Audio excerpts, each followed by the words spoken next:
Hi, car manufacturers love catchy names like Thunderbird, right?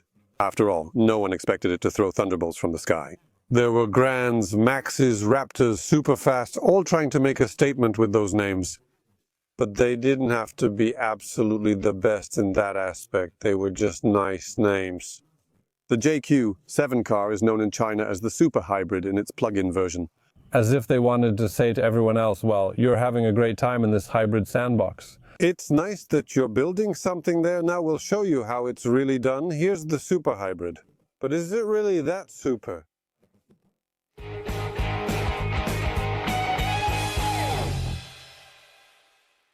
Well, it has a long range, high efficiency, and comfort. And I have to admit, while every manufacturer boasts about efficiency and comfort, a range of 1,200 kilometers is really surprising. Because anyone who's driven popular hybrids or plug-in hybrids from top brands knows their true range is often disappointing. And this is exactly where Jaecoo 7 wants to show that it can be done differently. So here are some facts. The Jaecoo 7 Hybrid uses a new 1.5 turbocharged gasoline direct injection engine, not the 1.6 I tested before. This engine provides 143 horsepower, 215 Nm torque, and nearly 45% efficiency. A special gearbox includes a 204 horsepower electric motor and a 136 horsepower generator. This setup lets the engines work together in series mode with the combustion engine as a generator, or in parallel mode, where it directly assists the electric motor in driving the wheels. It accelerates from 0 to 100 km/h in 8.5 seconds. Notice that this isn't really an impressive result. We'll come back to that later. Top speed is 180 km/h. Also, let's say, on the more modest side. But on the other hand, as one of the very few plug-in hybrids, especially in this price range, it offers the ability to charge the traction battery not only via an alternating current connector, but also through direct current up to 40 kVA. Now, a little digression. Notice that I just gave you the power of each engine, but I'm not giving you the total power of the car. And that's an interesting fact, because at the very beginning, before the official presentation of this car even took place, it was said to have 350 horsepower, which I didn't really like. And that's for two reasons. First of all, no manufacturer gives the power of a hybrid car as a simple sum of the two engines. Technically speaking, there's never a situation where both units are working at maximum power at the same time. They might overlap for a moment, but it's not a continuous phenomenon. I was also disappointed that 350 horsepower only got 0 to 100 in 8.5 seconds. Right before the official presentation, the manufacturer commented that they had completely stopped disclosing the power of this car. They list separate horsepower figures for the combustion engine and electric motor. In my view, that's also not ideal, since someone unfamiliar might just add them and think it's 350 horsepower, which is incorrect. Also, those 204 horsepower from the electric motor, I'll get to that in a moment. And I'm almost done with the technical data, only the electric range is left. 91 kilometer range with an 18.3 kW battery. The total range, which I already mentioned, is 1,200 kilometers on a full tank and a full battery. Finally, after the battery is depleted, fuel consumption is 6 liters per 100 kilometers. And here's an interesting fact. The Polish importer further boosts each of these values, claiming that you can do even better. And these numbers are of course impressive, but before I get in and take a longer trip to check all this for you, I'm digging deeper to find out what actually makes they perform so well, at least on paper. The main driving modes common in most plug-ins are electric, combustion engine, hybrid, and sometimes charging the battery with the engine. Usually everything is in one menu, but not in this car. Here you have separate electric and hybrid buttons. We also have an additional electric vehicle plus mode, which allows us to drain the battery more, which of course is not recommended, as you can see. But if you only have 1 kilometer left to the charger, it's better to do that than end up on a tow truck. And finally, there's also the forced setting. Forced setting means you can set exactly at what level you want the car to maintain the battery charge. And if we want to drive only on the combustion engine, then we just check. We have 56, so let's set 56 here, and from now on it will drive without touching the battery. We can use the same slider to charge the battery. However, the real game changer in all of this is of course the smart mode, the mode in which everything happens automatically. We can focus on driving, and the computer will choose the right mode for us, which will depend on the battery charge level, whether we're going uphill or downhill, how hard we're pressing the gas, the outside temperature, and probably a dozen other different factors. And according to the Chinese, this is the key to the efficiency of this car. It uses only electricity up to 40 km/h from 40 to 70 per hour. It already starts, maybe it doesn't have to. It starts the combustion engine, which however doesn't have access to the wheels and serves only as a generator. And finally, above 70 kilometers per hour, it will most likely also use the combustion engine, which will then directly drive the vehicle's wheels. However, it doesn't have to. It might. And now, a second digression for the curious. Why does the combustion engine in this car actually assist the electric motor above 40? I mean, it doesn't have to, but it can. Why above 70? This combustion engine gets access to the wheels. After all, the electric motor has 204 horsepower. My old Kia e-Niro in Portugal has 204 horsepower. It drives smoothly on highways without needing a combustion engine. Why is a combustion engine needed here? The answer to this question actually doesn't lie with the engine, but with the battery. Here we have 18.3 kWh. If such a battery had to deliver 204 horsepower, which is $150 kilos, it would have to operate at 8C, meaning it would have to deliver 8 times more power at any given moment than its capacity directly suggests, which would mean its rapid degradation. That's why the battery powers the electric motor up to 40 kilometers per hour, where you simply don't need much power. And the battery can easily provide that temporary power safely for itself. That's why above 40 km/h, the combustion engine activates as a power plant to drive the generator, supplying 100 kilowatts. And the sum of those 100 kilowatts and those, let's say, several dozen from the battery gives power to the electric motor. Will it really be 204 horsepower? I doubt it. Probably closer to 150, 160. Maybe briefly in overboost mode. I won't say more. I've started talking too much again. So we're learning more and more about this hybrid. Yes, it's clever. It doesn't stick rigidly to one mode. It manages the modes and drives in a way that gives a lot and takes little. But before we call it super, let's take a look at the market. Ford offers an electric vehicle, Toyota has an electric vehicle, hybrid vehicle Honda uses multi-mode drive, and Volkswagen has a hybrid. Each provides a specific logic for switching energy management.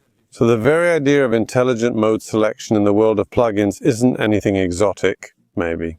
Jaecoo software is simply better. Maybe it has better components. The drive's setup with a combustion engine, generator, traction motor, and high voltage battery isn't anything unusual either. Is exotic. Everyone has it, so what now? You will know them by their fruits. All we have to do now is get in the car and test if these claims about low fuel consumption, high range, and smooth driving are true. Hold true? The plug-in version's interior changed a lot, even though it wasn't necessary. But look at these doors. They were completely different in the combustion engine version. They were a bit more elaborate.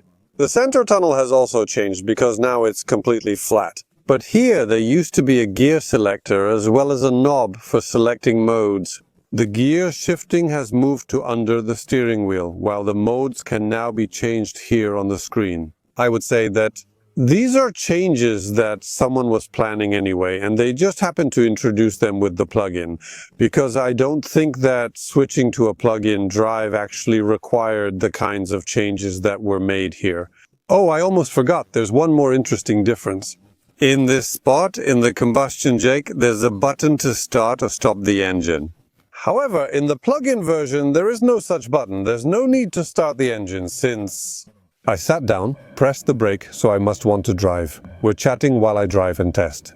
I got this car with a 95% full tank and about 70% charged. I'm using this car the way I need to, but now, for example, I'm on the expressway and driving behind a truck.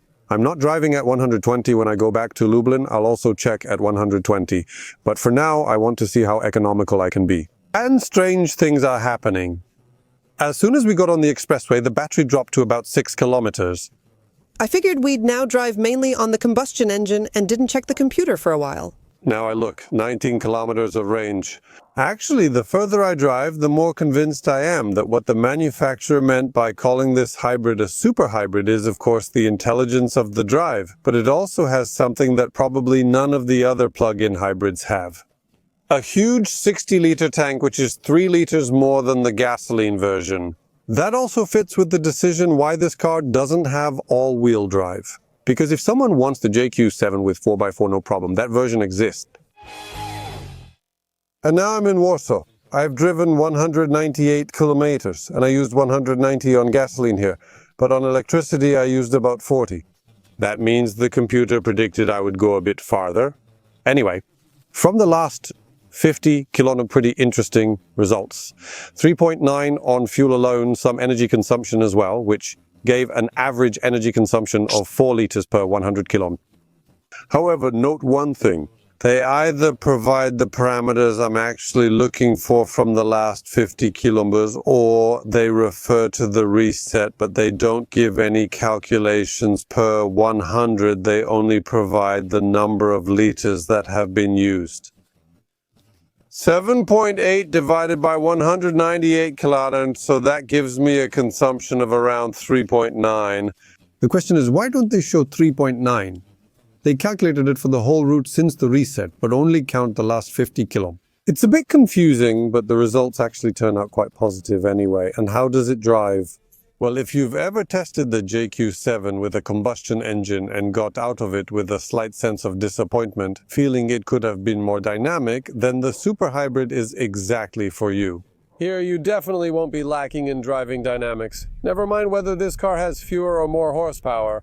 What matters is how spontaneously this hybrid responds to every wish of the driver. Whether or not we're starting from a standstill doesn't matter here. There's a stop sign, so we are starting from a standstill. Yes, that's me. On this electric motor, you can basically drive through the city at up to 70 kilometers h, of course, if the battery is charged, as long as you don't accelerate too aggressively. If you accelerate normally, it can handle it, but if you want to go a bit faster, then you need to give it more gas. And now tell me, did the combustion engine take part in this acceleration? The first time I accelerated in this car, knowing that the electric motor works up to a certain point and then the combustion engine has to help us? Hello, something's wrong. It didn't turn on, so I accelerated even harder. And only when I accelerated really hard did I hear it. It turns out that it was turning on earlier too. It's just so well soundproofed that you can hardly hear it. You also can't feel the moment when it kicks in. If we were just standing here and it was running, we would hear it. If we were moving up in traffic, we would hear it too.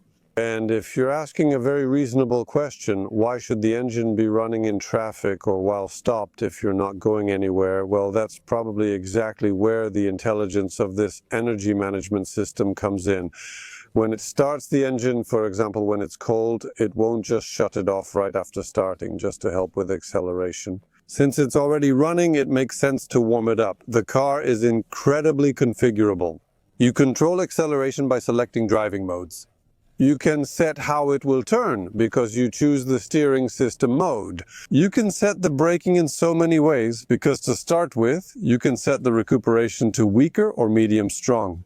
You can also turn on the sport or normal braking mode. The sport mode makes it so that even before you touch it, just thinking about braking, this car just stops dead in its tracks. And interestingly, right next to it is the brake elegantly function, which reads the way you brake and helps the car slow down smoothly without diving forward, just completely smoothly. I heard this feature was in a Rolls-Royce before, and now it's in the Jaecoo 7. But, so it's not all sweet. I'll also talk about a flaw I found, which I've already noticed in another car somewhere. We're driving on a rough road. I've already been over a concrete slab and those protruding cat's heads. And here, the suspension of this car is doing well for me. It's driving on such a really bad road. Honestly, pretty decently. First of all, it doesn't transfer those vibrations into the cabin excessively. Secondly, the interior holds up well with no creaks. And finally, there's not as much noise as you would expect, considering how bad the road was that I had a chance to drive on. So I'm really impressed. Now we'll have a chance to do the moose test as well. 50. That's what I thought. It's a heavier car. They've completely secured it against any careless movement. The tires are squealing. It's a matter of the tires. It's the same as when accelerating from a standstill. We're not going to get into that. The car was being braked extremely hard by the electronic systems. Everything went perfectly. The car followed exactly the line I wanted, but it was with very clear support from the electronics. Nothing was left to the driver. But I started the topic with a flaw that I found, and I've already jumped through 2 topics. And I haven't said anything about the flaw yet. We pressed the gas pedal very hard. It slipped. We let go. Exactly, and it still lasts for a fraction of a second, quite a long fraction of a second. It accelerates even though I took my foot off the gas. We can repeat the gas, we let go, and exactly. You can even see on the display that the power indicator is still moving to the right. When I had already really taken my foot off the gas, it's nothing that could really come as a big surprise. But it's better to know about it, that's why I'm talking about it. In summary, the hybrid version is a completely different car from the combustion one, which isn't surprising given the power and torque. Here, you drive differently, faster, more dynamic, more pleasant, and cheaper, but under greater electronic control. And here are the fuel consumption results from the second day of testing. Driving only in Warsaw, in traffic with frequent accelerations. Minus 1.8, which means we have more power in the battery than we had in the morning. 5.6 on average from fuel. We have today's average energy consumption, 5.1. There's one more thing I didn't mention during the Jaecoo 7 combustion engine test, and it also applied to it. It's the indivisibility of the screen. This screen is either in the mode where it shows you various settings, or it shows you the energy flow. Or we're on the navigation window. And this navigation right now is either full screen or not at all.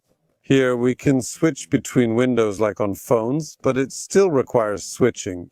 Let's take a look at the trunk, because that's also quite unique, you could say.